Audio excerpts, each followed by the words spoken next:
여러분 반갑습니다. 저는 문병철 장로입니다. 오늘 와가지고 목사님을 잠깐 뵀는데 부목사님 뵐 때부터 은혜가 되더라고요. 왜 그러냐면 제가 많은 교회를 다니다 보니까 교회를 딱 가서 보면 제가 분위기를 그냥 금방 영적 분위기를 제가 이렇게 알 수 있거든요. 그런데 그 부목사님들이나 성도님들이 담임 목사님에 대해서 그렇게 존경하는 마음이 이렇게 있는 교회가 있어요. 그러면 그 교회는 누가 뭐라 해도 살아있는 교회고 부흥되는 교회예요. 그런데 오늘 저를 그때가 초청했던 그 목사님 너무 그냥 만나자마자 잠깐 사이에 목사님의 사역에 대해서 막 이렇게 막 자랑하시고 그런 것을 보면서 제가 은혜를 받았고요. 목사님 딱 뵀는데 열정이,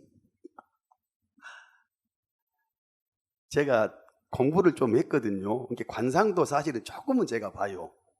그런데 목사님 얼굴을 딱 보는 순간에 평범치 않더라고요. 그러신데 그 잠깐 사이에 목사님이 그냥 그 자기 하시는 사역에 대해서 얘기를 하시는데 내가 정신이 다 없어요. 여러분들 축복합니다. 오피리아 브라운이라는 사람이 이런 얘기를 했습니다. 하나님은 시작하신 일은 반드시 마치시는 분이시다. 하나님은 우주 만물을 창조하셨고 또 역사의 주관자가 되시고 세상을 통치자가 되시고 우리 인생의 각각 개개인의 운영자도 되시거든요. 우리가 지금 얘기를 할 때 이제 한국의 교회의 부흥이 이제 힘들어졌고 성도들이 이제 예를 들어서 조금 이렇게 오히려 축소되는 어떤 조짐도 보이고 개척교회는 이제 부흥되기 힘들다 이런 말들이 많이 있잖아요. 기독교 부흥에 대한 부정적인 시각들을 많이 얘기하잖아요. 그런데 여러분 걱정할 것이 없어요. 왜 그러냐면 하나님이 누굽니까? 하나님이시잖아요. 하나님한테는 불가능한 것이 없어요. 딱 한 가지만 불가능해. 불가능만 불가능하잖아요. 하나님은. 그러시기 때문에 하나님은 예정과 섭리 가운데 한치의 실수나 착오도 오차도 없이 하나님의 계획 가운데 교회를 갖다가 복음의 여정을 이끌어 가시는데 한국의 복음의 전성기를 이끌었던 많은 교회들이 뭔가 조금 문제가 생겨서 세상으로부터 지탄을 받게 되면 하나님은 수없는 다른 교회를 사용하셔가지고 그 부흥을 갖다가 이어가시도 있는 분이고 또 어느 한 나라와 또 민족들이 하나님 앞에 순종하지 못했을 때 하나님께서 촛대를 옮겨가지고 다른 나라를 통해서 다 복음을 또 역사를 이어가거든요. 그러니까 우리는 걱정할 것이 없어요. 그런데 하나님은 그런 일들을 해 나가시는데 사람을 통해서 일을 하시거든요. 하나님은. 그런데 그렇게 쓰임받기 위해서는 근데 그 사람을 통해서 일을 하시는데 그 쓰임받는 사람이 때로는 신학을 정통적으로 공부하고 유명한 예를 들어서 어떤 목사님일 수도 있고 그렇지 않으면 저처럼 정말로 부족하고 미천하고 이런 진짜 보잘것없는 평범한 성도들을 사용하실 수도 있어요. 근데 하나님이 사용하시는 조건에는 여러 가지 경력이나 신앙의 연조나 이런 것들이 중요한 것이 아니라 몇 가지 자격을 갖춰야 돼요. 다시 말하면 하나님이 누구를 사용하시느냐? 하나님이 사용하시는 사람은 첫째는요. 순종하는 사람을 사용하시거든요. 공경이 불여 종명이라는 말이 있거든요. 부모님께 순종하는 것이 최고로 효도하는 것이다. 그렇습니다. 하나님도 하나님이신지라 우리가 하나님 앞에 순종하는 것을 가장 중요하시거든요. 그래서 사무엘상 15장 22절에서는 순종이 제사보다 낫고 듣는 것이 수양의 기름보다 낫다 이렇게 얘기를 하고 있거든요. 하나님의 명령에 반응하는 것에는 몇 가지가 있어요. 내가 공부를 좀 해보다 보니 첫째는 뭔 말이냐면 불순종이 있어요. 불순종. 불순종이 뭐냐? 교회를 아예 다니지 않는 사람이라든가 교회를 다니면서도 하나님과 전혀 관계없는 사람은 사는 사람을 말하거든요. 논어에 보면은 공자님이 이렇게 얘기해놨더라고요. 군자 유사면이 외천명하고 외대인하고 외성현지연 이렇게 써놨어요. 뭐냐? 이게 군자가 두려워할 것이 세 가지가 있는데 하나는 하늘의 뜻을 두려워해야 되고 두 번째는 자기보다 큰 사람 외대인, 대인을 만나면 두려워해야 되고 세 번째는 외성현지연, 성현의 말씀을 두려워해야 된다. 이게 기독교식으로 풀어서 얘기를 하면 지혜로운 사람은 하나님의 뜻을 두려워해야 되고, 두 번째는 질서를 통해서 우리에게 세워주신 목사님 같은 권위자들을 우리가 두려워해야 되고, 세 번째는 하나님의 말씀을 두려워해야 돼요. 그런데 소위는 일어났어. 부지천명불회예요. 하늘의 뜻을 모르니 하늘을 두려워하지 않아. 그러니까 이런 사람들은 하나님을 두려워하는 마음이 없어요. 그러니까 이런 사람들은 하나님과 관계없는 삶을 살기 때문에 하나님을 쓸 수가 없어. 그 다음에 두 번째는 뭐냐면요, 굴종이 있거든요. 굴종이라는 것은 굽빗굴자 아닙니까? 내가 마음에도 없는데 어떻게 형편이나 처지 때문에 어쩔 수 없이 하나님 앞에 굴복하는 것. 성경에 보니까 대표적인 사람이 고레네 시몬이거든요. 자, 예수님의 십자가 사건 때 옆에 있었던 고레네 시몬이 예수님이 넘어지니까 노마 병정이 예수님의 십자가를 잠깐 지어주라고 얘기를 하잖아요. 이렇게 어거지로 지어주잖아요. 그런데 하나님이 어떤 분이냐면 굴종으로 해서 순종을 했던 고레네 시몬마저도 하나님이 잊지 않으시고 은혜를 베푸시거든요. 마가복음 15장 21절에 보면 노포의 아버지 고레네 시몬이라는 말이 나와요. 그리고 로마서 16장 13절에 가면 사도 바울이 뭐라 그러냐면 노포와 그의 어머니에게 문안하라. 그의 어머니는 곧 나의 어머니니라. 이렇게 얘기하거든요. 여러분, 노포의 아버지 같으면 고레네 시몬 아닙니까? 그러면 노포의 어머니는 고레네 시몬의 와이프 아닙니까? 잠깐 굴종을 통해서 순종했던 고레네 시몬의 그 순종마저도 하나님은 기쁘게 받으시고 은혜를 베풀어 주셔서 모든 가족들이 성공에 기재되는 그런 축복을 받았다, 그 말이에요. 세 번째는 복종이 있는데, 복종은 뭐냐? 하나님이 두려워서 하나님 앞에 굴복하는 것이에요. 다시 말하면, 그런데 순종은 뭐냐? 하나님을 너무 사랑하고 하나님을 기뻐하기 때문에 기쁨으로 하나님 앞에 승복하는 것이 순종이거든요. 그렇다면 무슨 말이냐면, 복종이라는 것은 뭔 말이냐면 율법을 두려워하는 거예요. 율법을. 하나님이 준 율법이 혹시라도 제가 만일에 죄를 짓게 되면 그걸 갖다가 범하게 되면 그걸로 인해서 혹시 내가 죄는 받지 않을까, 축복을 못 받지는 않을까, 그런 마음으로 어거지로 하나님 앞에 굴복하는 것이 복종이라면, 그러니까 그 사람은 율법에 대해서 어떤 개념을 가지고 있다면, 순종은 뭐냐? 하나님을 두려워할 정도로 공경하는 거예요. 공경하는 거예요. 자, 뭔 말이냐면요, 여러분들 보세요. 그러니까 자, 둘 다 하나님을 두려워하는 것은 마찬가지예요. 복종하는 사람도 하나님을 두려워하고 순종하는 사람도 하나님을 두려워는 해요. 그런데 이 사람은 뭔 말이냐면 하나님의 명령을 거역해서 잘못될까 봐 두려워하는 것이고, 이 사람은 뭔 말이냐? 하나님을 너무 공경하고 사랑하기 때문에 두려움을 갖는 거예요. 아멘? 이해가 되세요? 그러니까 이분은 하나님이 우리에게 주신 은혜 때문에 너무 기쁘고 감사해서 자연스럽게 우리가 하나님 앞에 순종할 수 있는 그 능력이 생기는 거예요. 두려움이란 말이 헬라어로 세 가지가 있거든요. 하나는 뭔 말이냐면 내가 스스로 갖는 두려움이 있어요. 이걸 포보스다 그러는데, 다시 말하면 뭔 말이냐면 죄에 대한 두려움이거든요. 창세기 3장에 보면은 아담과 하와가 죄를 짓고 숨습니다. 그러니까 하나님, 아담아 내가 어디 있느냐 물어보니까 내가 하나님의 음성을 듣고 벗었으므로 두려워하여 숨었나이다, 이렇게 얘기를 하거든요. 그러니까 무슨 말이냐면 내가 죄를 지었을 때 죄는 두려움을 동반하거든요. 그래서 죄로 인한 두려움, 내가 느끼는 두려움이 한 가지가 포보스가 있고요. 또 한 가지가 뭐가 있냐면 사단이 우리한테 주는 두려움이 있어요. 이것을 메딘 나오다 그러는데, 메디스라는 말이 헬라로 깨뜨리단 말이거든요. 누오스라는 것이 생각이에요. 이게 두 개의 합성어인데, 그래서 메딘 나오란 말은 무슨 말이냐면 두려움이라는 말인데 생각을 깨뜨리다는 뜻이거든요. 그러니까 사단이 우리한테 두려움을 많이 주게 되면, 우리가 그 두려움이 들어오면 생각이 집중이 안 돼요. 모든 생각들이 그 두려움으로 연결을 시켜버려. 그렇게 해가지고 우리가 의기세춤해지고 무기력해지고 나태해지고 이렇게 되면서 낙심하고 좌절하고 무너지거든요. 그래서 이 두려움을 하나님은 굉장히 싫어해요. 그래서 성경에 보면은 두려워하지 말라는 말을 366번을 하나님 성경에 써놨어. 365일에다가 6년 4년에 한 번 돌아오는 그 하루까지도 계산해가지고 절대로 그 두려움을 갖지 말라, 이렇게 얘기하고 있거든요.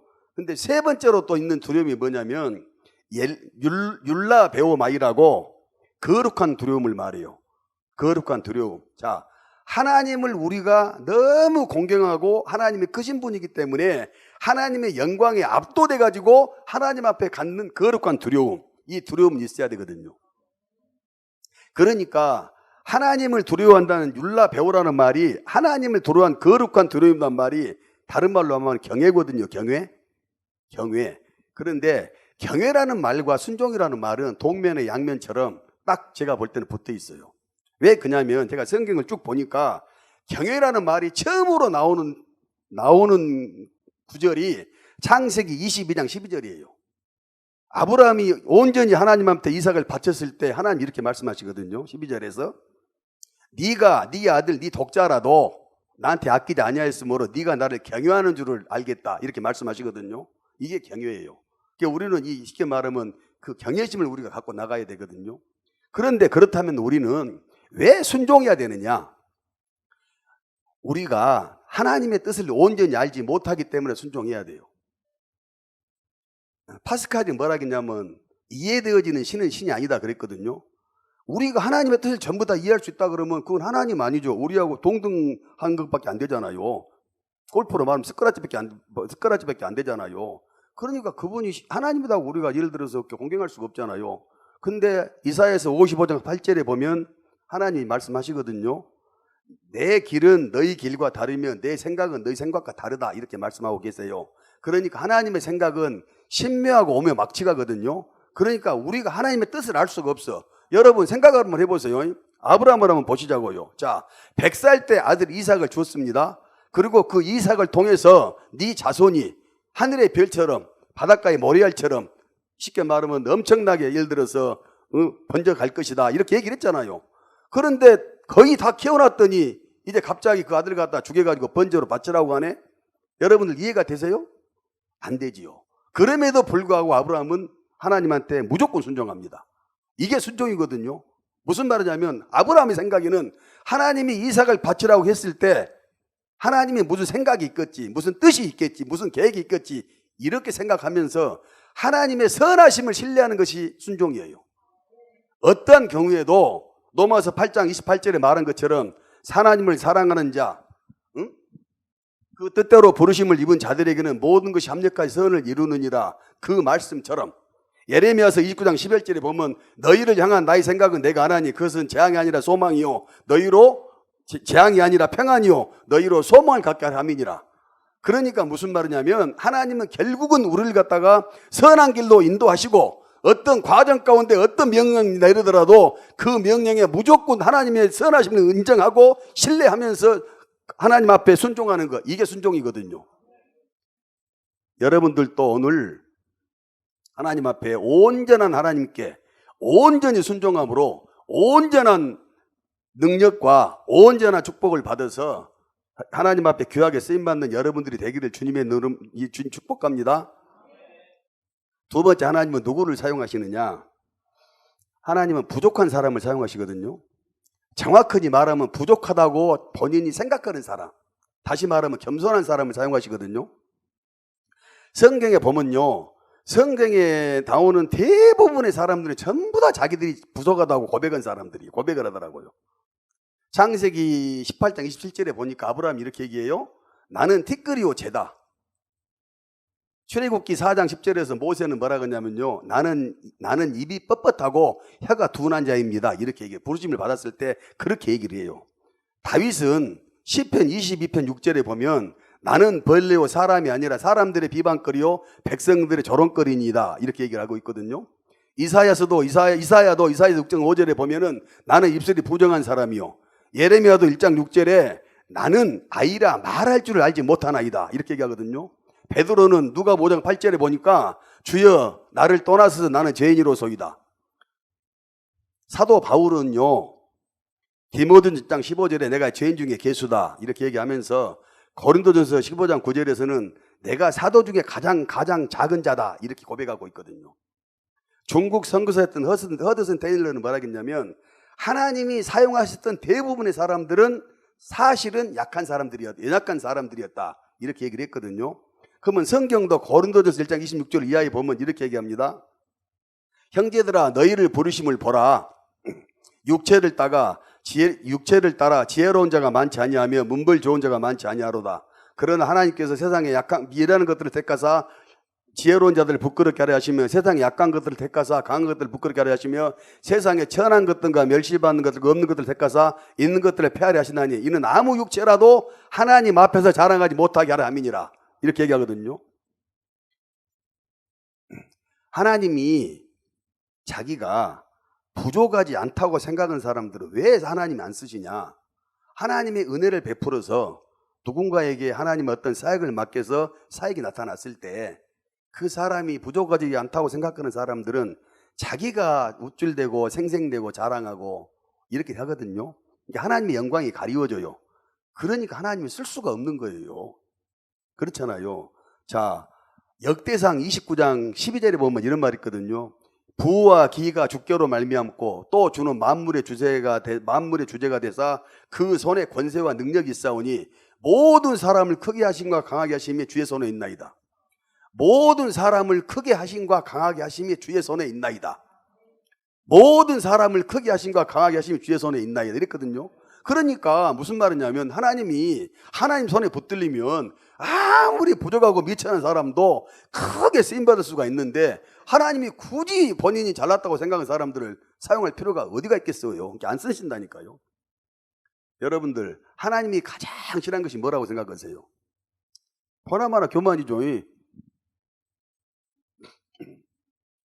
하나님이 교만을 얼마나 싫어하시냐면 교만을 엄청 싫어해. 왜 그러냐면요. 사실은 뭔 말이냐면 자, 하늘의 천사장이었던 누시엘이 교만해가지고 천국에 쫓겨난 누시퍼가 됐잖아요.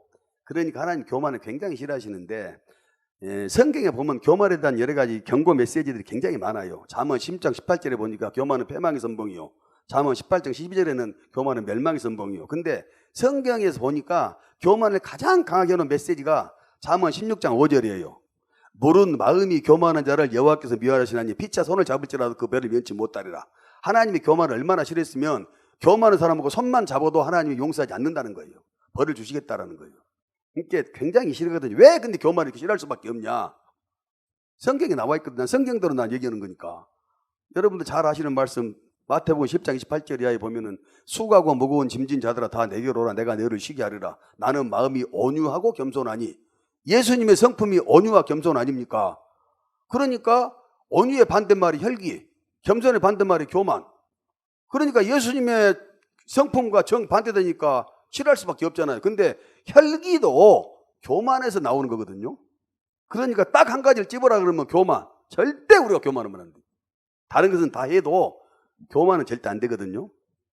그런데 여러분, 교만이라는 것이 우리가 생각을 할 때 막 예를 들어서 우쭐대고 막 오만방자하고 안하무인이고 이런 수준, 겉으로 드러난 수준 낮은 교만은 교회를 몇 년 정도만 다니면요 훈련이 돼가지고 절대 그거 안 해요. 절대 그렇지 않아요. 그런데 저 같은 경우는요, 이제 저도 한 교회를 30년 넘게 다녔으니까 교회를 갖다 제가 3군데를 다녔거든요. 근데 교회를 다니는 데마다 저는 담임 목사님하고 좀 친해요. 좀 친한 편이거든요. 그런데 제가 이제 왜 그러냐면 그리고 저는 사실 아까도 목사님한테 얘기했지만은 저는 제 기억으로는 한 번도 목사님한테 저는 불순종이 본 적이 없는 것 같아요. 제 생각에는. 근데 이제 그런 것이 왜 그러냐면 제가 은혜를 받았을 때 많은 사람들이 나한테 신학교를 가갖고 주의 종이 돼야 된다고 이렇게 얘기를 했어요. 주의 종이 돼야 된다. 근데 사실은 장로도 주의 종이거든요. 여러분, 그죠? 그런데 그때는 이제 그게 굉장히 저한테 눌림이 왔어요. 근데 무슨 말이냐면 저는 은혜를 굉장히 강하게 받아가지고 복음을 전하고 싶은 마음도 강하고 사역을 하고 싶은 마음도 강한데 목사님이 되고 싶은 마음은 안 들더라고. 그게 나중에 이제 성경을 보니까 여러분들이 아는 말씀이지만 빌립보 2장 13절에 보면 너희 안에서 행하시는 이는 하나님이시니 자기의 기쁘신 뜻을 위하여 너희로 마음에 소원을 두고 행하게 하신다니 그랬거든요. 그러니까 우리한테 소원과 자원할 심령을 주지 않으면 하나님 뜻이 아니다는 것을 내가 안 거지요. 그래서 저는 장로가 됐는데, 그래서 저는 이 목사님들을 보면 어느 목사님을 보든지 간에 내 마음속에 약간 빚진 마음이 있어. 왜 그러냐면 저는 솔직히 차 같은 것도 좀 좋은 거 타고 다니고 좀 그러잖아요. 그런데 목사님들 그렇게 못 하잖아요. 그러니까 그런 것 저런 것 때문에 참 미안한 마음이 있고, 그리고 솔직히 저는 정말 제가 뭐 조그맣게 사업이라도 하고 있지만 저는 진짜로 제 마음속에 어떤 마음이 있냐면은 저는 항상 내가 다니는 교회 목사님에 대해서는 우리 회사 지분이 있다고 난 생각을 해요. 왜 그냥 목사님들이 생각을 한번 해보세요. 목사님들도 예를 들면 사도 바울이나 베드로나 옛날에 말은 천지고 신부거든요. 그러니까 그분들은 결혼을 안 했잖아요. 근데 요즘 목사님들은 전부 다 결혼해가지고 자녀들이 있잖아요. 그러면 자녀 교육비, 양육비 이런 것들은 당 들어갈 것도 많이 있고 다 그렇잖아요. 그러니까 그런 저런 부분에 대해서 교회에서 그 모든 것들을 하기에는 좀 불편스러운 면도 있고 또 그런 것들을 갖다가 해주다 보면은 목사님이 여러 가지 또 마음에 여러 가지 불편한 점도 있고 그러니까 그런 소소한 것들이라도 저는 제가 해야 된다고 생각을 하고 살아가거든요. 근데 그것을 내가 왜 그냐면요. 나는 또 성경대로 얘기를 하는 거예요. 여러분들. 뭔 말이냐면 갈라디아서 6장 6절에 보면 이렇게 나와 있어요. 말씀을 받는 자는 말씀을 가르치는 자와 모든 좋은 것을 함께 하라. 이렇게 나와 있거든요. 말씀을 받는 자는 말씀을 가르치는 자와 모든 좋은 것을 같이 하라고 했어. 그러니까 담임 목사님에 대해서 순종하고 섬기는 마음이 있어야 돼요. 이거는 저는 목사님을 편들어서 하는 얘기가 아니고 이것이 여러분들의 축복과 여러분들의 신앙 성숙과 직결되기 때문에 제가 말씀을 드리는 거예요. 아모스 3장 7절에 보면 이렇게 나오거든요. 하나님께서는 자기 종 선지자들을 통하지 아니하고서는 자기의 비밀을 말하는 법이 없으시리라 이랬어요. 근데 가장 중요한 것은 뭐냐면 제가요 마태복음 10장에 보면 예수님이 12제자를 이제 부르셨잖아요. 그리고 이제 파송을 보내면서 여러 가지 당부 말씀들을 여러 가지를 하세요. 예수님이. 그런데 이렇게 말씀하세요. 10장 39절부터 보면 이렇게 나와요. 너희를 영접하는 자는 나를 영접하는 것이요. 나를 영접하는 자는 나를 보내신 이를 영접하는 것이다. 이렇게 얘기를 하면서 40절에 이렇게 얘기하거든요. 선지자의 이름으로 선지자를 영접하면 선지자의 상을 받을 것이요. 의인의 이름으로 의인을 영접하면 의인의 상을 받을 것이니라. 아멘. 목사님의 이름으로 목사님을 영접하면 목사님의 상을 받을 것이니라. 아멘. 내가 목사님한테 순종하고 목사님 제가 잘 섬겼을 때 목사님한테 주신 그 복과 상이 저한테 온다는 얘기예요. 그러니까 순종하고 잘 해야 되거든요. 그래 어쨌든 간에 이제 제가 뭐 얘기가 다른 데로 가버렸는데 어쨌든 목사님하고 제가 좀 친하고 이제 교회에서 어느 정도는 조금 이제 좀 이렇게 뭐 이제 좀 그럴 거 아닙니까? 그러다 보니까 제 마음속에 어떤 마음이 들었냐면요. 내가 인정받고 싶은 마음이 굉장히 나한테 많이 들어와. 인정받고 교회 막 사람들한테 저분 암송도 잘하고 신앙도 좋고 뭐 그냥 헌신도 잘하고 이런 칭찬받고 싶은 마음이 많이 들어와. 그러니까 이것이 나는 뭐 그냥 그러려니 했어. 근데 사단이 그걸 타고 교만을 연결시키는 거예요. 진짜 조심해야 돼요. 여러분들. 오늘 제목이 내가 무익한 종이거든요. 여러분들 뭔 말인지 아시죠? 그러니까 무슨 말이냐면 인정받고자 하는 마음을 철저히 우리는 진짜로 내려놔야 돼요. 거기서부터 교회에 쉽게 말하면 분열과 그리고 어떤 것이냐면 그러다 보니까 목사님이 단상에서 누구를 칭찬하잖아요. 그러면 내가 괜히 섭섭한 마음이 들어. 그리고 뭐냐면 어떤 사람이 교회에서 막 헌신 열심히 해가지고 누구한테 인정을 받으면은 내가 또 시기 질투하는 마음도 들어와. 내 마음에 평안이 없어. 교회를 다니는데. 이게 뭔 경우예요 이게? 그래서 제가 그걸 놓고 계속 제가 기도하고 묵상하고 말씀을 내가 보고 내가 이렇게 했거든요. 지금은 이제 그런 것들이 이제 어느 정도 뛰어넘었지만 그 마음을 내려놓지 않으면 우리 안 돼요. 교만이 별것 아니다니까요. 여러분들.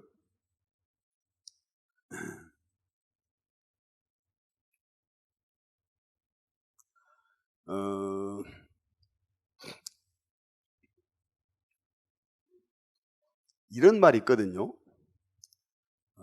그런데 하나님이 또요, 이게 뭐냐면은, 제가 이제 생각을 할 때 이런 게 있거든요. 자, 보세요. 우리가 예를 들어서 인정받고자 함을 우리가 만일에 내려놔 버리잖아요. 그 마음을 가지고 있으면은 교회 안에서 벌어지는 여러 가지 일들을 보면서 내 마음이 불편해. 그런데 그 모든 것들을 완전히 내가 내려놓아 버리잖아요. 내려놔 버리면 거꾸로 역설적으로 하나님이 대신에 우리를 또 높여주세요. 성경이 나와 있어. 보세요. 잠언 22장 4절에 보면 겸손과 여호와를 경외함의 보상은 재물과 영광과 생명이다 이랬어요. 로마서 10장 18절에 보면 이로써 그리스도를 섬기는 자는 하나님을 기쁘시게 하며 사람에게도 칭찬을 받느니라. 요한복음 8장 3절에 보니까 누구든지 하나님을 사랑하면 이 사람은 하나님도 알아주시느니라 이랬거든요. 그러니까 사람한테 인정받을 필요가 뭐가 있어? 하나님이 나를 알아줘 버리는데. 그래요, 안 그래요, 여러분? 아사 교회생, 아생 교회사라는 말이 있거든요. 내가 살면 교회가 죽고 내가 죽으면 교회가 산다. 그런데 나는 정확하게 내가 여러분들한테 그 해석을 해드릴게요. 아사 교회생, 내가 죽으면 교회도 살고 나도 살고.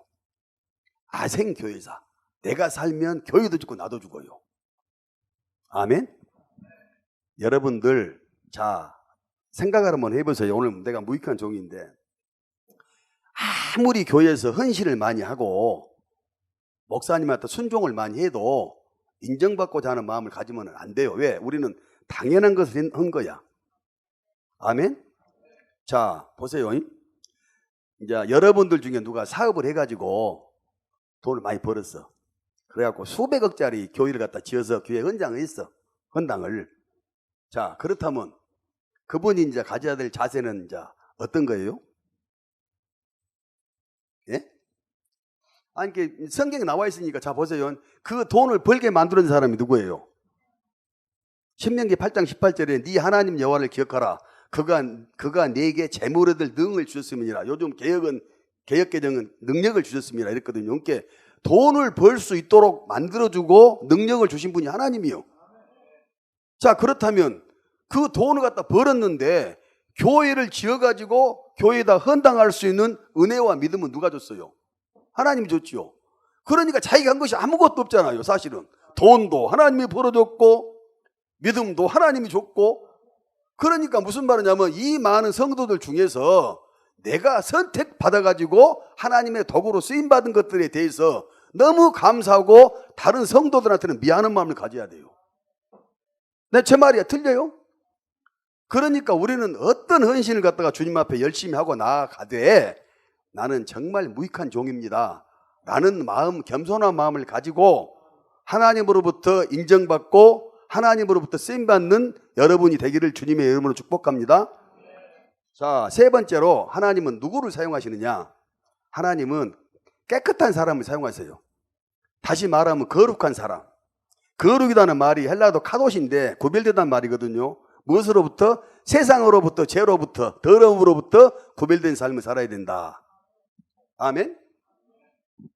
그러면 우리는 왜 구별된 삶을 살아야 되느냐? 거룩한 삶을 살아야 되느냐? 하나님이 거룩하신 분이고 하나님의 명령이기 때문에 그래요. 레위기 11장 45절에 보니까 나는 너희 하나님이 되려고 너희를 애굽에서 인도해낸 여호와라. 내가 거룩하니 너희도 거룩할지어다. 베드로전서 1장 15절에 오직 너희를 부르신 거룩한 이처럼 너희도 모든 행실에 거룩한 자가 되라 이랬거든요. 하나님은 거룩하신 분이기 때문에 더럽고 음란하고 추악하고 이런 곳에는 같이 하나님 아버지 겸상을 할 수가 없어. 그래서 시편 5편 4절에 보면 하나님은 죄악을 기뻐하는 신이 아니시니 악이 함께 머물지 못하며 이랬거든요. 여러분, 자, 물이 기름과 섞일 수가 있어요, 없어요? 없어요. 빛과 어둠이 공존할 수 없고 악과 선이 함께 할 수 없듯이 하나님이 거룩하신 분이기 때문에 깨끗하지 못하고 거짓되고 불법적이고 죄악된 곳에는 하나님이 있을 수도 없는데 같이 하나님이 그 사람들하고 공존할 수가 없는데 어떻게 그 사람을 사용하시겠어요? 그죠? 그렇기 때문에 우리가 이제 구별되고 거룩한 삶을 살아야 되고. 자, 그 다음에 그러면 두 번째로 하나님은 왜 거룩한 사람을 사용하시는가? 우리가 거룩한 삶을 살아야 되는가? 우리가 전도하기 위해서 우리가 거룩한 삶을 살아야 돼요. 여러분, 전도를 해야 되는데 전도는 예수님의 최고 지상 명령이잖아요. 그리스도인들의 지상 목표가 뭐냐면 전도잖아요. 근데 전도를 해야 되는데 전도는 말로 해요, 삶으로 해요? 정확하게 말하면 말로 하지요. 근데 모범된 삶의 토대 위에. 그죠? 그래서 베드로전서 3장 16절에서는 베드로가 이렇게 얘기를 해요. 선한 양심을 가지라. 이는 그리스도 안에 있는 너희의 선행을 욕하는 자들로 그 비방하는 일에 부끄러움을 당하게 하려 함이니라. 마태복음 5장 16절에서는 이렇게 얘기하거든요. 이와 같이 너희 빛이 사람 앞에 비치게 하여 너희의 선한 행실을 보고 그들로 하늘에 계신 너희 아버지께 영광을 돌리게 하라. 복음 전도, 하나님께 영광, 이 모든 것들이 우리의 선행과 착한 행실을 통해서 드러난다 이거예요. 아멘. 개차반처럼 살면서 하나님 얘기를 하면은 그게 하나님의 그 은혜가 되겠습니까? 안 되잖아요. 그러니까 우리가 전도하기 위해서 모범된 삶을 살아야 되는데, 사람을 설득하는 것에는 세 가지가 있거든요. 아리스토텔레스의 수사학에 보면 사람을 설득하는 데는 세 가지가 필요하다 이렇게 나와요. 첫째는 뭔 말이냐면 로고스, 지식적인 논리가 필요하거든요. 다시 말하면 진리. 근데 우리한테는 예수 그리스도라는 엄청난 진리가 있잖아요. 아멘. 그 다음에 두 번째는 뭔 말이냐면 파토스다 그래가지고 감정적인 확신이 필요해. 내가 남한테 누구를 설득하는데 내가 확신을 가지고 얘기하는 거다고, 확신이 없이 그냥 얘기하는 거다고는 설득 자체가 차이가 날 것 아닙니까? 그렇죠? 마찬가지로 칼바르트는 뭐라 했냐면요, 구원의 확신이 없는 사람은 절대로 전도할 수 없다 그랬어. 내가 구원의 확신이 없는데 어떻게 예수 그리스도를 전할 수가 있겠어요? 그러니까 감정적인 확신이 필요해. 세 번째가 뭔 말이냐, 이게 제일 중요해. 에토스다 그래가지고 인격적인 신뢰. 내가 그 사람한테 신뢰를 받지 못하는데 내가 그 사람한테 하는 말이 먹히겠어요? 그러니까 무슨 말이냐면 메시지보다는 메신저가 더 중요하다. 그러니까 우리가 사람을 설득하기 위해서, 전도하기 위해서 우리가 모범된 삶을 살아야 된다, 이렇게 생각할 수가 있거든요. 자, 그런데 여러분, 거룩한 삶을 살아야 되는데 거룩의 반대말이 여러분은 뭐라고 생각하세요? 성경에 나오구나. 성경으로 나 얘기하니까. 근데 내가요, 생각 한번 해보세요. 내가 사도 바울을 내가 굉장히 좋아해요. 사도 바울을. 그런데 사도 바울을 보면서 내가 나는 이제 성경을 보다가 보면은 조금 예를 들면은 동정녀 마리아가 예수님을 낳았다. 그 다음에 무슨 예수님이 죽음에서 부활하셨다. 나는 그냥 믿어지더라고요. 그런데 나는 어떤 것이 조금 의아하냐면, 내가 성경을 보다 보면 나는 좀 이상할 것 같아. 하나님이 전능하신 하나님인데 아벨의 제사만 받고 가인의 제사를 안 받으면 가인이 질투해가지고 살인할 것을 명백히 알고 계셨을 텐데 왜 가인의 제사를 안 받았을까? 그래가지고 최초 살인이 나게 만들었을까? 이런 것. 또 예를 들면 창녀가 나오니까 성경에 보면 창녀가 몸을 팔아가지고 돈을 헌금을 하면 하나님을 받으실까? 그런 거. 이런 것들은 나는 좀 궁금해. 이상하게. 해요. 그런데 나도 목사님하고 좀 비슷한 것 같아요. 근데 나는요, 내일 보세요. 사도 바울을 보면, 사도 바울은 태어나면서부터 바리새인이었거든요. 바리새인 중에 바리새인이다 본인 입으로도 얘기하잖아요. 그럼 바리새인은 뭐냐? 모든 율법을 다 지키는 사람이에요. 바리새인은. 그러니까 독실한 유대교 신봉자로 있다가 예수님을 만나가지고 지금으로 말하면 가톨릭 신부가 됐거든요. 사도 바울은. 그럼 결혼도 안 했잖아요.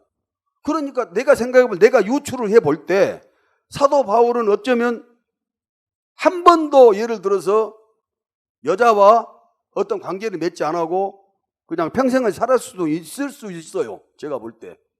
그런데 그런 사도 바울이 굉장히 바울의 편지에 보면은 음란, 호색 이런 단어를 써가지고 경고를 많이 하거든요. 그러면 내가 이것이 왜 이렇게 했을까? 그건 내가 생각을 하는 거예요. 뭐냐? 그때나 지금이나 사단은 음란을 통해서 성도들을 무너뜨리기 위해서 굉장히 쉽게 말하면 예를 들어서 무기로 사용하고 있고, 사도 바울은 하나님의 성령으로 영감을 받아서 그거에 대한 예를 들어서 경고를 많이 했다고 나는 생각할 수 있는 거예요. 데살로니가서 4장 3절에 보면요, 그러거든요. 하나님의 뜻은 이것이니 너희의 거룩함이라. 곧 음란을 버리고.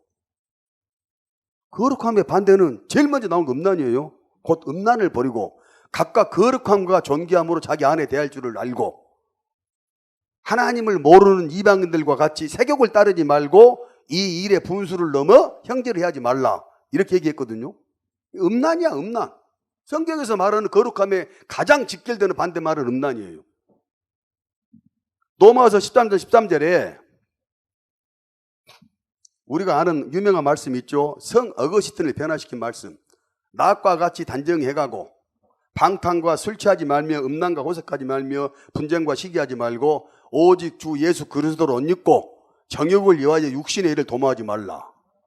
베드로는 4장 3절에 뭐라 그러냐면요. 너희가 음란과 호색과 음란과 정욕과 술 취함과 방탕과 호색과 무법한 우상 숭배를 하여 이방인의 뜻을 따라 행한 것은 지나간 때로 조카도다 이랬어. 음란하고 방탕하고 술 취하고 뭐 그냥 이렇게 우상 숭배하는 것은 예수 믿기 전에 실컷 했으니까 이제는 그냥 그만하라 이 말이에요. 얘기하거든요. 로마서 8장 13절에 얘기 나옵니다. 너희가 육신대로 살면 반드시 죽을 것이로되 영으로서 육의 행실을 죽이면 살리니 그랬어. 그러니까 죽고 사는 것은 뭔 말이냐? 정욕을 어떻게 우리가 하느냐? 그러니까 우리가요. 근데 여기에서 또 뭔 말이냐면 제가 생각을 할 때요. 음란이라고 그러니까 막 아주 그냥 무질서하게 막 바람 피고 다니고 막 첩을 두고 살고 이것까지는 우리가 안 가잖아요. 그건 상상도 못 하잖아요. 그런데 뭔 말이냐? 제가 생각을 할 때는요. 경고했던 것들 중에 가장 우리가 주의해야 될 것들이 뭐가 있냐면은 요한 1서 2장 16절에 보면 나오잖아요. 육신의 정욕과 안목의 정욕. 그 안목의 정욕. 우리가 예를 들어서 본의 아니게 어떤 약간 야한 영상을 본다든지 그렇지 않으면 예수님이 이렇게 얘기를 하잖아요. 생각으로 우리가 짓는 죄. 그런 것 있잖아요. 또 간음을 하지 말라 하는 말을 너희가 들었으나 나는 너희에게 이르노니 여자를 보고 음욕을 품은 자마다 이미 마음에 간음하였느니라. 그러니까 그 생각으로 돌아와서 또 약간 예를 들어서 죄에 비슷한 것까지도 음란한 것 짓게 만들어 가지고 그것이 딱 들어오면 우리가 기도가 막혀버려요. 그러니까 철저하게 그것마저도 우리가 딱 거부하고 거룩한 삶을 살아감으로 하나님 앞에 쓰임받는 여러분들이 되기를 주님의 이름으로 축복합니다. 네 번째로 하나님은 누구를 사용하시느냐? 준비된 사람을 사용하세요. 준비된 사람. 세상에 우리가 알고 있는 모든 크게 위인들이나 영웅들이나 성공했던 사람들을 보면은 고난과 예를 들면은 이런 것들을 다 극복하고 다 성공한 사람들이 대부분이지만 제가 생각을 할 때요. 미국의 가장 존경받는 16대 대통령 에브라함 링컨 그분처럼 제가 볼 때 많은 실패와 자아를 겪었던 사람은 없는 것 같아. 우리나라로 말하면 국회의원, 상하의원이니까 국회의원 선거에서 무슨 8번이가 떨어졌어. 그리고 수없는 사업의 실패와 그 다음에 몸의 어떤 질병과 또 사귀었던 사람들과 어떤 이별과 대통령도 제가 알기로 두 번이가 떨어진 다음에 세 번째 아마 대통령 아마 됐고 그랬을 거예요. 정확하게는 제가 기억이 안 나지만. 그런데 그렇게 수많은 좌절과 절망 가운데서도 링컨이 책상에 딱 써놨어. 자기 책상에. 나는 공부하고 준비하리라. 그러면 나에게도 기회가 올 것이다. 아멘? 성공도 기회도 준비된 자의 것이거든요. 그래서 베드로전서 3장 15절에 보면 베드로가 이렇게 얘기를 해요. 너희 안에 있는 소망에 관한 이유를 묻는 자들에게는 대답할 것을 항상 예비하되 이렇게 했어. 뭔 말이냐면요. 누가 여러분들한테 혹시라도 너 왜 예수 믿냐? 너 왜 교회 다니냐? 이렇게 물어볼 것에 대비해서 우리는 항상 대답할 것을 준비하고 살아가야 된다. 이렇게 얘기를 하거든요. 근데 여러분들에게 뭔 말이냐면요. 자, 그런데 우리가 그러면 예를 들어서 우리가 신학을 공부한 사람도 아니고 체계적으로 공부를 하는 사람도 아닌데 아까 목사님이 얘기하신 것처럼 그 교회처럼 집사가 되기 위해서는 30명을 전도해야 되고 30개 계단을 밟을 정도로 그렇게 철저한 훈련을 통해서 우리가 집사가 되고 장로가 됐다면 별 문제가 없지만 대부분의 교회들이 그렇지 않잖아요. 그러니까 우리는 예를 들면은 그런 훈련을 정확하게 받죠. 그렇게 못했기 때문에 항상 그렇게 준비된 삶을 사는 것이 힘들다라고 우리가 생각할 수 있잖아요. 그런데 성경은 그렇게 얘기하지 않아요. 우리가 예를 들어서 준비하고 싶은 그런 마음속에 어떤 소망이 있다면 성령이 우리한테 말씀해 주시고 가르쳐 준다고 성경은 얘기를 해요. 누가복음 11장 21장 15절에 보면 이렇게 얘기하거든요. 내가 너희의 모든 대적들이 능히 대항하거나 변박할 수 없는 구변과 지혜를 너희에게 주리라. 아멘. 너희의 모든 대적이 능히 대항하거나 변박할 수 없는 구변과 지혜를 우리한테 주겠다고 약속하고 계시고요. 마태복음 10장 19절에서는 그러고 알잖아요. 여러분들이 아는 말씀 있잖아요. 또 너희를 내어줄 때 어떻게 또는 무엇을 말할까 염려하지 말라. 그때 말할 것을 주시리니 말하는 이는 너희가 아니라 너희 속에서 역사하시는 이 너희 아버지의 성령이니라. 이렇게 얘기했거든요.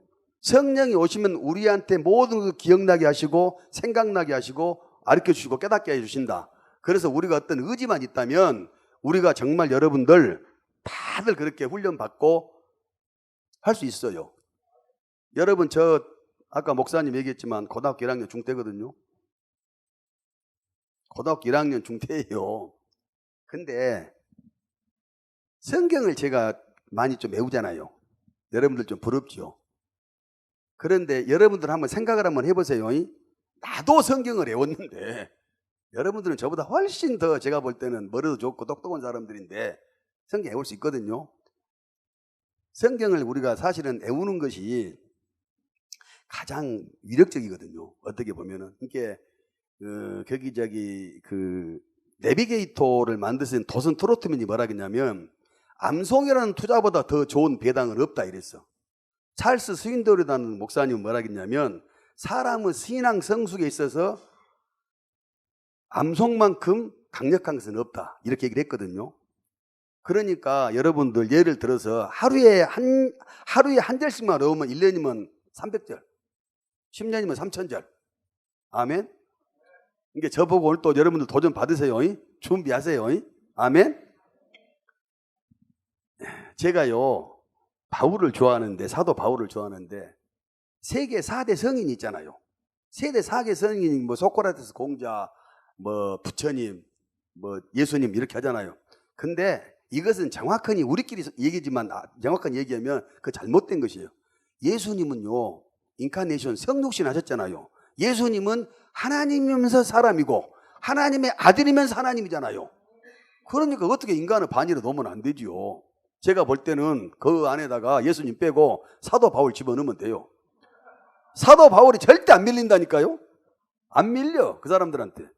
그런데 어쨌든 자 보세요. 사역 기간부터 일단 볼게요. 자 소크라테스는 정확하니 몇 살 때부터 사역을 했는지는 몰라. 근데 어쨌든 간에 소크라테스 제자가 플라톤이잖아요. 어쨌든 간에 그러니까 많은 제자들을 키웠거든요. 그런데 70살 때 독배를 마시고 악법도 법이다 그러면서 죽었거든요. 그러니까 최소한 몇십 년은 그분도 우리로 말하면 사역을 한 거야. 아멘. 공자는 40살 정도 됐을 때 제자들을 기르기 시작하더라고요. 그때 보니까. 그리고 73살 때까지 사역을 했던 게 몇십 년 했잖아요. 부처님은 29살 때 출가해가지고 35살 때 깨달음을 얻고 80대 때까지 설법을 했으니까 45년 최소한. 마호메트는 40살 때 동굴에서 계시를 받아가지고 천사들한테 꾸란을 쓰잖아요. 그리고 62살에 죽었으니까 22년. 예수님은 딱 3년. 정확하게 말하면 3년 반. 아멘. 그런데 그 사람들이 전부 추구했던 것은 뭔 말이냐 뭐냐면은 깨달음에서 깨달음. 인생은 어디서 와서 어디로 가는가? 인생의 진정한 행복과 목적은 어디 있는가? 그리고 세상 살아가면서 번뇌를 끊는 길은 어디에 있는가? 이런 깨달음을 그 사람들이 추구했어요. 그런데 예수님은 뭐냐? 예수님이 추구했던 것은 깨우침이야, 깨우침. 내가 누구인가? 내가 왜 이 세상에 왔는가? 예수님은요 12살 때 자기가 누구인가를 최소한 12살 이전에 내가 누구인가를 알았어. 성경을 보니까. 왜 그냐면요, 자 보세요. 누가복음 3장에 보면 예수님의 부모들이 마리아와 요셉이 예수님을 데리고 유월절 때마다 예루살렘으로 가더라고. 매년. 근데 이제 그 해도 예수님 12살 되던 해에 예루살렘으로 갔다가 일을 보고 돌아가는 길에 예수님이 안 보이는 거야. 찾다 다시 돌아가가지고 3년 만에 예수님을 만나거든요. 예수님이 뭐 성전에서 랍비들하고 논쟁을 하고 있어. 논쟁을 랍비들하고.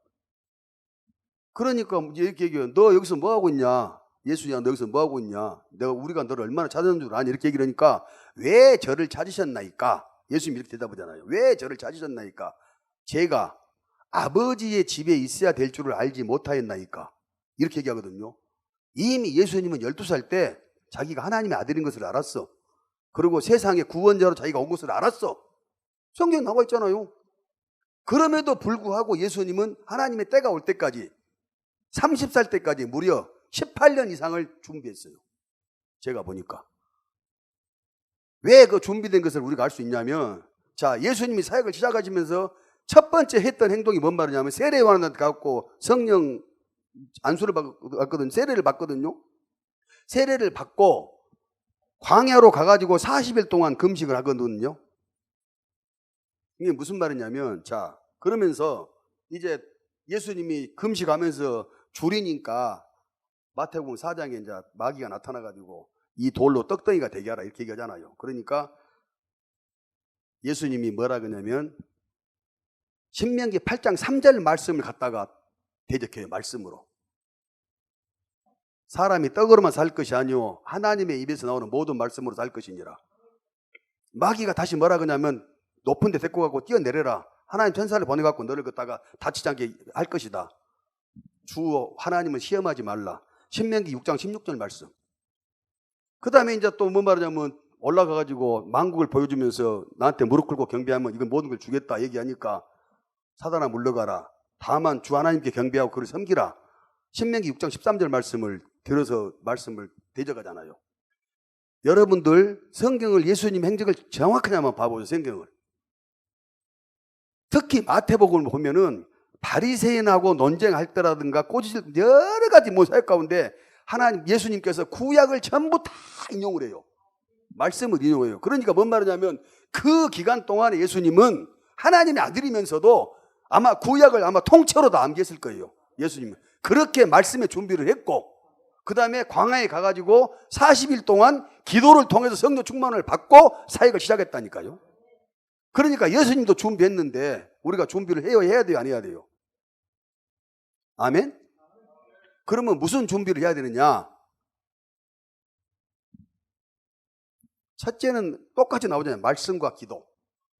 말씀을 날마다 봉독하고 말씀을 묵상하고 말씀을 연구하고 말씀을 암송하고 그렇게 해가지고 말씀으로 충만하고 또 기도로 충만해서 어디를 가든지 간에 담대함이 넘치고 거룩함이 넘치고 누구를 만나든지 간에 30분 안에 난 거짓말 이건 조금 먼 말인데 내가 딱 집중력을 가지고 누구를 딱 만나면 1시간 정도면 내가 진짜 전도할 수가 있더라고.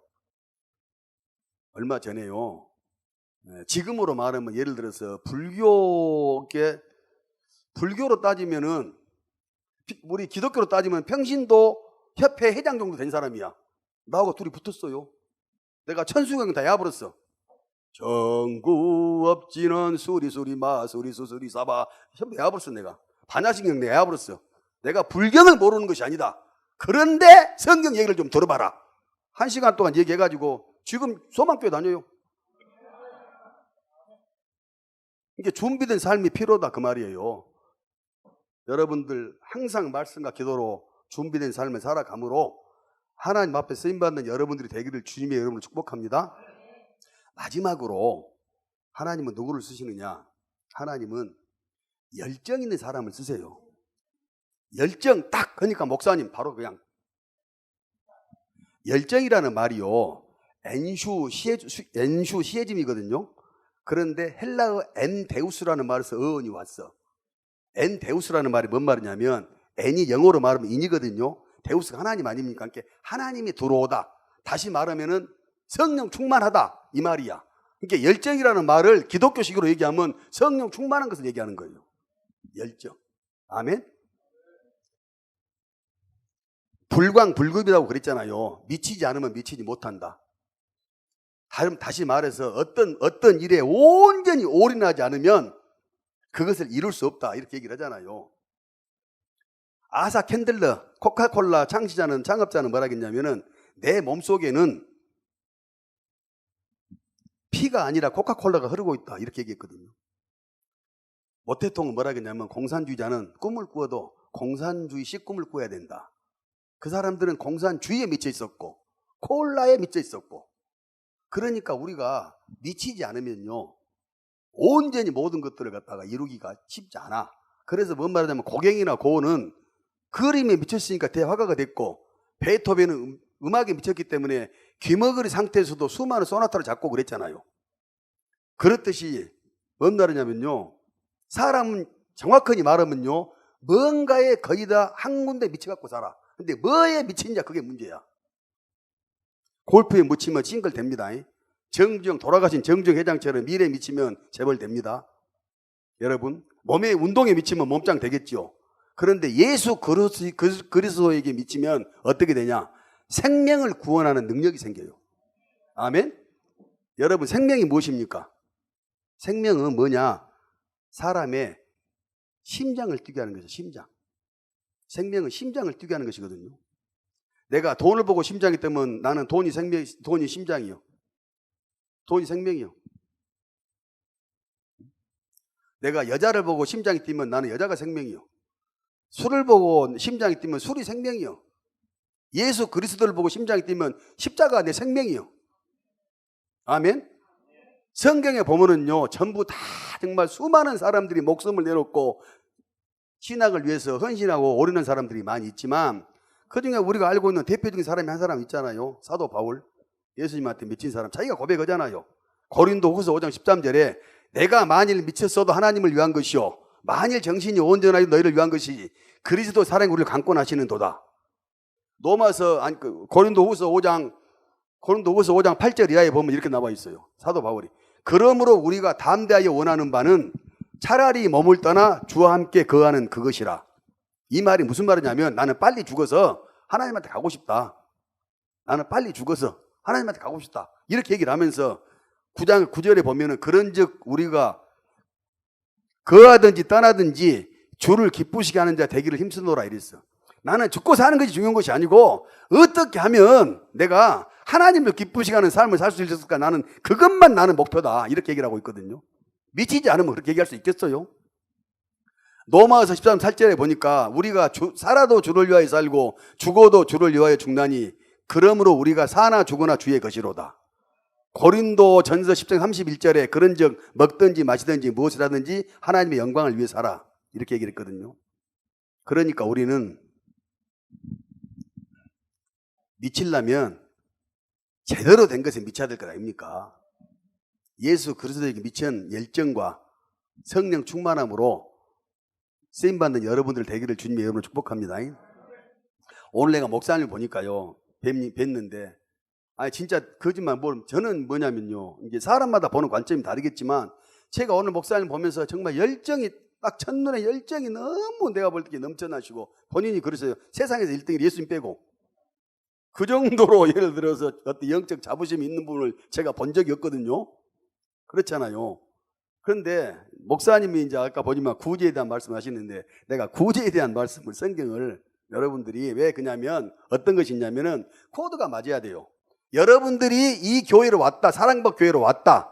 그러면 여러분들한테 세운 리더나 권위자가 목사님이다. 그러면 여러분들이 왜 이 교회로 왔겠어요? 하나님이 이 교회가 선신하라고 보낸 거야. 그러면 여러분들의 리더가 누구야? 목사님 아닙니까? 그러니까 여러분들이 목사님하고 코드를 맞춰가야 돼. 목사님이 여러분들한테, 많은 사람들한테 전부 다 어떻게 코드를 맞춰갑니까? 그럴 수 없잖아요. 그래요, 안 그래요? 그러니까 목사님이 가지고 있는 사역의 패턴과 사역의 목표, 사역의 스타일, 이런 것들을 여러분들이 맞춰가서 합력하여 선을 이루는 것이 교회거든요. 아멘? 그런데 목사님한테 제가 정말 보면서 구제에 대한 것들 정말 너무 감사한, 누가 보면 38절에 나오잖아요. 응? 주라 그리하면 너에게 줄 것이니 곧 후기들이 흔들어 넘치도록 너에게 안겨주리라. 잠언 11장 24절에 나오잖아요. 흩어 구제하여도 부하게 되는 일이 있나니 과하게 아껴도 가난해질 뿐이니라. 구제를 좋아하는 자는 풍족해질 것이요 남을 윤택하게 하는 자는 윤택하여지리라. 성경의 법칙이거든요. 도자의 도덕경에 보면요, 막 여러 가지 무식한 놈이 문자 써가지고 미안한데 81장 마지막 장에 이렇게 나와 있더라고. 기위위인 기유유요 기위, 여인, 기구다라고 나와 있어. 뭐냐면요, 베풀 만큼 여유로워지고 준 만큼 더 많아진다. 베풀수록 더 여유로워지고 줄수록 더 많아진다. 여러분들, 자, 제가요, 잠깐 제가 제 간증을 조금만 하고 말씀 마칠게요. 너무 재밌는 건, 제가요, 참 부끄러운 얘기지만, 교도소를 젊었을 때 여러 번 갔을 거 아닙니까? 근데 제가 마지막으로 교도소를 간 것이 제가 1990년도 범죄 전쟁 때 마지막으로 갔어. 1년 2달 만에 나왔어. 그래갖고 이제 91년도에 나와서 92년도에 결혼하고 한 번도 교도소를 안 갔어. 한 30년 가까이를. 어쨌든 자 보세요. 그런데 제가 그때 마지막 내 수건이 교도소 재수 번호가 2491번이야. 그러니까 내가요, 이렇게 차를 타고 운전하고 가다가 2491번이 차가 딱 나타나면 내 마음속에 내가 약간 움찔해.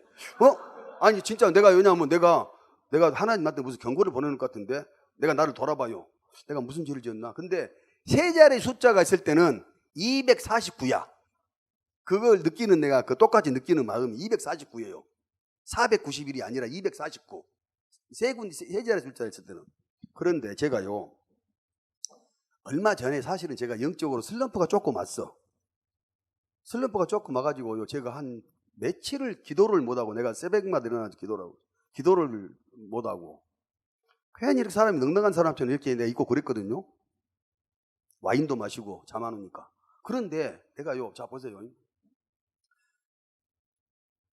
내가 그 2491이라는 차를요, 택시도 있고 뭣도 있는데, 내가 다니다 보면은 한 달에 한 번 만나기도 힘들어. 어떤 때는 1년에 한 번도 안 만날 수도 있고, 가끔 눈에 띌 수도 있고 그래. 그런데 진짜 거짓말 아니고요, 며칠 동안에 한 서너 대를 본 거야. 거의 하루에 한 대꼴로 눈에 보이는 거야. 그럼 내가 이상한 거예요. 그러고 나서 있는데 그 우연의 일치겠지 이제 생각했거든요. 그러고 나서 내가 이제 잠을 자는데, 내가 이제 잠을 자자마자, 나는 이제 서재에서 잠을 자니까, 잠을 자자마자, 왜냐하면 우리 집사람하고 나오고 사이가 엄청 좋은데 별건 것이 아니라, 나는 10시에 자가지고 2시에 일어나. 우리 집사람은 1시 반 돼서 자. 그러니까 같이 이게 자기가 힘들어. 그러거든요. 그러니까 나는 이제 딱 일어나면 내가요, 제일 먼저 일어나면 내가 텔레비를 딱 켜 시간을 보려고. 그런데 텔레비를 딱 켰거든요. 제가 켰는데 텔레비 밑에 시간이 나오잖아요. 2시 49분이야. 근데 그 다음날도 내가 딱 해가지고 텔레비 켰거든요. 2시 49분이야. 야, 내가 아주 그냥. 그래가지고요, 제가 사우나를 갔어요. 사우나. 내가 다니는 사우나를 갔거든요. 사우나를 딱 갔는데 찬물이 24도 9분이야. 그래서 내가 어떤 생각을 했냐면요, 야, 저것을 내가 온도를 바꿔버려야 되겠다. 내가 사우나 막 온탕에 있다가 거기 가가지고 뒹굴었거든요. 그러면 온도가 조금 올라가면 25도로 될까봐. 근데 나올 때까지 안 바꿔줘. 24도 9분이야. 그래가지고 내가 집에 왔거든요. 집에 와가지고 내가 이제 출근하기 전에 이제 이렇게 뉴스도 보고 암력기 같은 것도 운동도 가끔 하고 그러니까 텔레비를 딱 켰어요. 근데 누가 어디를 딱 맞춰놨더라고. 텔레비를 맞춰놨어, 거기. 근데 뭐냐면요, 서민 갑부라는 프로가 있더만. 근데 그거 재방송인데 249회야. 진짜 이만큼도 거짓말 아니거든요. 249회야. 그런데 내가 그날은, 내가 평상시 때는 내가 그 뉴스를 보거든요. 근데 56번을 돌렸어. 골프 채널을 딱 돌렸는데, 롱 드라이브 치는 것 있죠, 롱게스트 하는 거, 여자들이 하는 것이 나오더라고, 미국서. 근데 8번을 치는데 한 번에 딱 여자가 때렸는데 249야드가 나간 거야. 진짜라니까요. 249야드가 딱 나갔어. 근데 그거에 갖다가 8번을 쳐야 되니까 계속 249가 있잖아요. 근데 내가 더 놀래본 것은 뭔 말이냐면, 그리고 나서도요, 계속 가는데 2491이 보여, 택시가. 우리 집사람한테 내가 실토를 했어. 나 2491 보면 좀 내가 약간 그 시간에 약간 징크스가 있네. 그랬더니 우리 집사람이 그래? 그러더니 가더니 저기 2491 오는데 그래. 교회 가는데. 근데요, 또 우리 집사람이 나는 차를 운전하고 이제 내가 이제 옆에 타고 왔거든요. 우리 집에 가려고 이렇게 쭉 돌아가지고 유턴을 하려고 그러는데 어떤 차가 앞에 딱 서더라고. 유사구일이야. 근데 내가 놀래본 것은 뭔 말이냐면요. 우리 회사에 이제 캐시 카드가 있어요. 근데 그걸 갖다 직원들한테 내가 이렇게 하나씩 줘가지고 식사도 하고 이렇게 쓰거든요. 같이 공용으로 쓰는.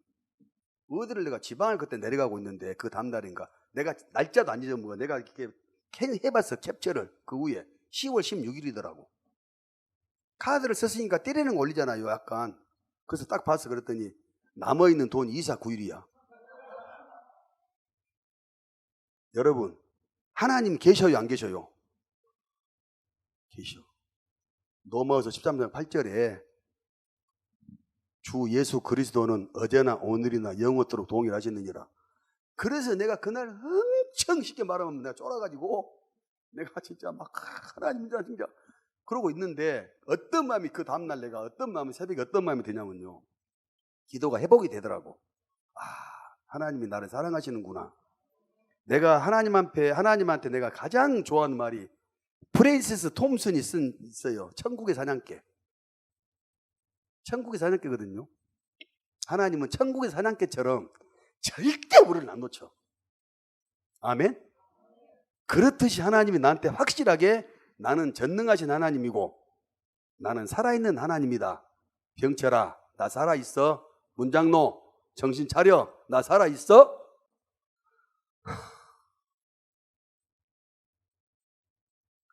내가 정말 진짜요. 그날 새벽에 감동이 막 북받쳐가지고 엄청 내가 진짜 눈물이 나오더라고. 근데 감사의 눈물이 나오더라고. 하나님, 그렇죠. 하나님은 저를 사랑하시죠. 분명히 로마서 8장 38절에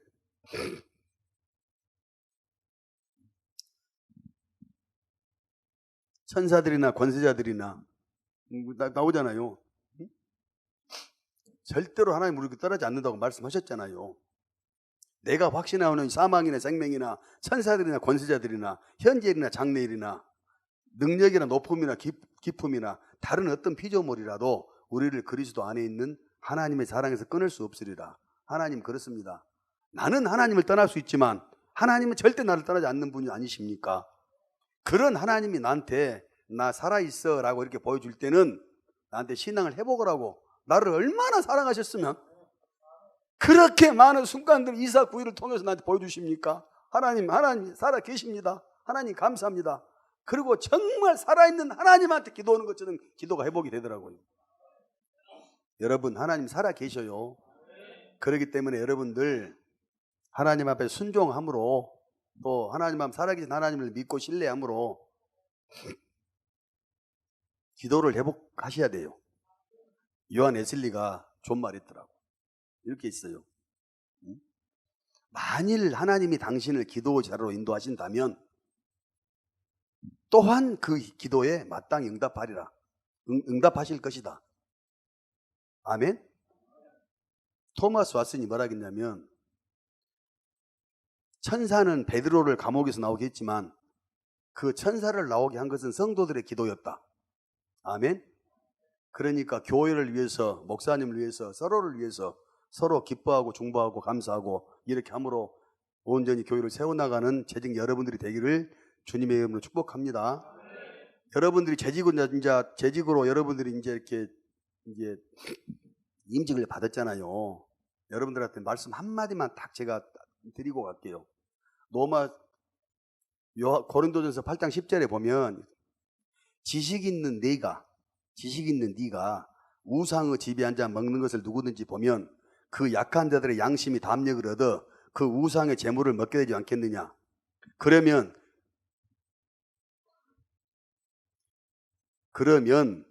너희의 연약함으로 그 약한 자가 멸망하나니 그는 그리스도께서 위하여 죽으신 형제다 그랬어. 무슨 말이냐면요, 양은 근시잖아요. 그러니까 목자를 볼 수 없어. 앞에 가는 양 꽁무니만 따라가게 돼 있어.